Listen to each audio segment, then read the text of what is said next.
Hello, I'm Robin Daines, Project Design Manager at GP&J Baker, a world innovator of fabric and wall covering design and interior designer of Nightingale House at Weston Home's magnificent Gun Hill Park development in Aldershot.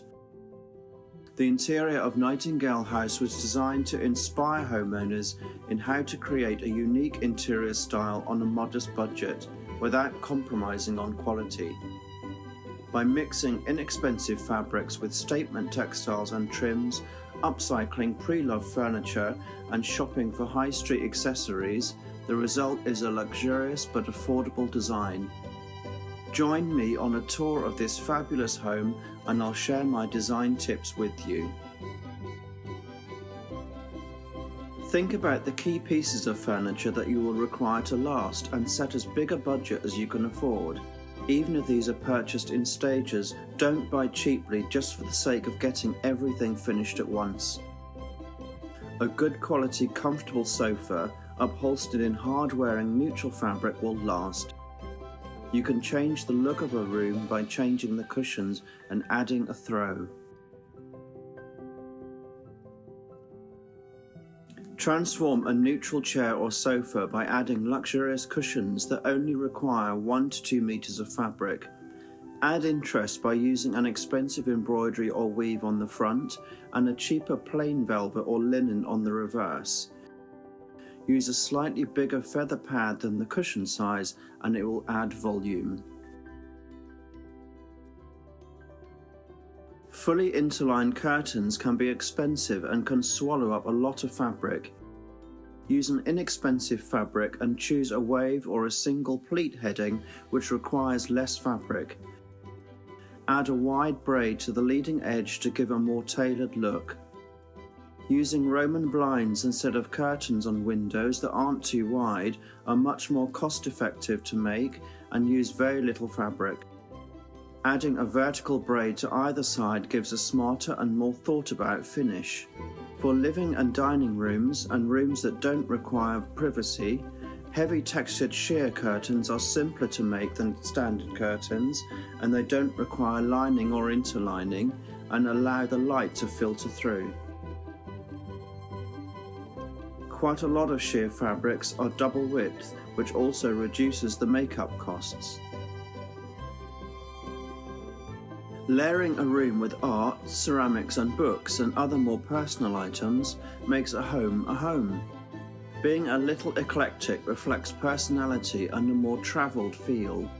Try looking at eBay to start collecting objects and look at books and magazines for idea of how to dress surfaces. Studio pottery can cost as little as £10 for an amazing bowl or vessel. Art is a very personal choice. Think about what sorts of paintings you admire. Look on eBay and search under specific headings such as mid-century oil or expressionist landscape to narrow the field. This can bring up quite a variety of original paintings. Reframing art can give the piece a real lift or paint an existing frame to suit your taste. An unwanted picture frame can also make an amazing mirror. Good lighting is key to any room, whether it be something impressive over a dining table or just a great pair of lamps.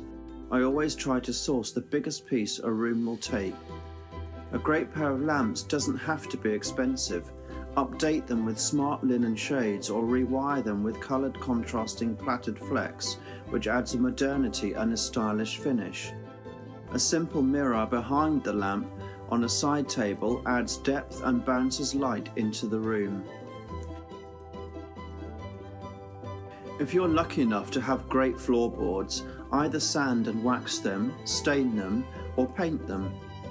Rather than generic fitted carpets, I opt for great rugs, even vintage rugs with a bit of wear and tear, which adds to their character and they're very appealing. Modern wool rugs are also great, especially in a period room. Once you've had great fun sourcing upholstery, lighting and art, to start layering everything, think about everyday items. A dinner service with a matching plate, bowl and platter can be expensive to collect, but doesn't look very exciting. Source different items to layer together, for example, contrasting side plates and bowls to make the table look more interesting. Use plain white dinner plates and add studio pottery pieces for serving and for side dishes. When putting your home together and finding great inspiration on eBay, at boot fairs or at great sales on the high street, have a specific colour palette and design style in mind to help make those decisions easier. Try to keep the larger items relatively neutral so that they don't need changing every 5 minutes. Add interest and colour in smaller items that are easier and less expensive to replace. Be prepared to experiment a little. An eclectic look that isn't too contrived is easier to live with and much easier to add and subtract items as time goes by and your taste evolves. I hope you've enjoyed coming on a tour with me around Nightingale House and that my tips have inspired you to be adventurous and creative in your own home.